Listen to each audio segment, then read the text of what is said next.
My name is Azad Barwari, and I live in Moorhead, Minnesota. I am from Kurdistan, which would be northern Iraq. I was a heavy reader back home, and it was a dangerous thing in Saddam's era. If you studied books, they would keep an eye on you, so you are active, maybe socially or politically or with human rights. I read about European Westerner societies. So I read Hemingway, I read Edgar Allan Poe, some other American authors. But that attracted me, the Western civilization in general. It was something very interesting. It was quite different with the culture that where I grew up.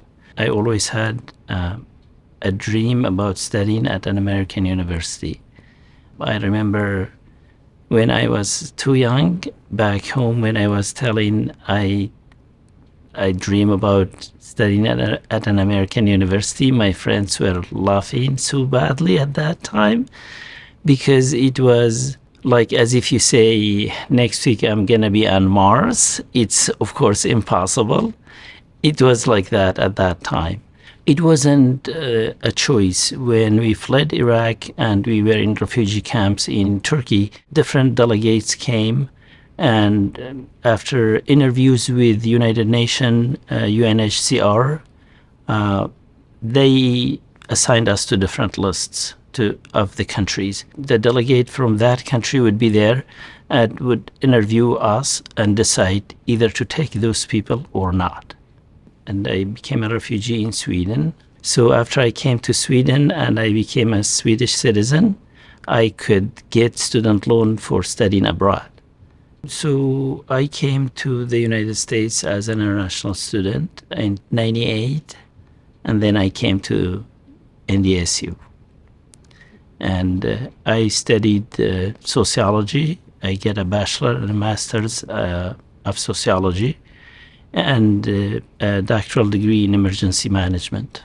First year college was a really challenge because I started studying sociology, and your strength is language when I didn't have it. I wasn't 17, 18 years old to very smoothly go through learning language. English is my fourth language. So language was a challenge. It took some time. I grew up in a mountainous area, and here you look at every direction is just flat. And I always heard Red River Valley. So I became a friend with a girl who was at NDSU studying as well. And I told her one time, let's go to the valley. Where is the valley? She said, here is the valley. I said, where? I haven't seen anywhere as flat as here. What is the valley here? And then when she said, here is the valley. We are in the valley. I said, oh, right, okay. In my way of recognizing a valley, this is not a valley. I have one child, a 15-year-old child. I try to do my best to raise her, be bilingual, bicultural, because it's a great strength. But for a child, it's not easy to have family values different than school values and mainstream values. Home is something that where you grow up, you internalize social values, cultural values, what's right, what's wrong, what's rewarded, what's sanctioned. You grow up with those dreams.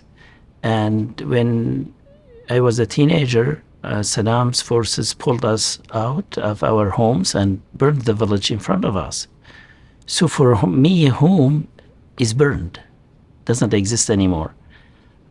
If you say home, I have a home, I purchased a property years ago, but it's never home because the home was burned and doesn't exist anymore. If you are forced out of a home and burned, then there is no home. If you voluntarily leave that home and choose another home, That's a smooth transition. You choose, you're not forced. It's a voluntary. For us, many people like me, I don't have a home. I have many homes. I had a home in Sweden, I had a home at NDSU, I have a home where I live now, but it's never the home that was burned. So I do my best to give that peaceful environment for my daughter to grow up in it and have her dreams come true, hopefully.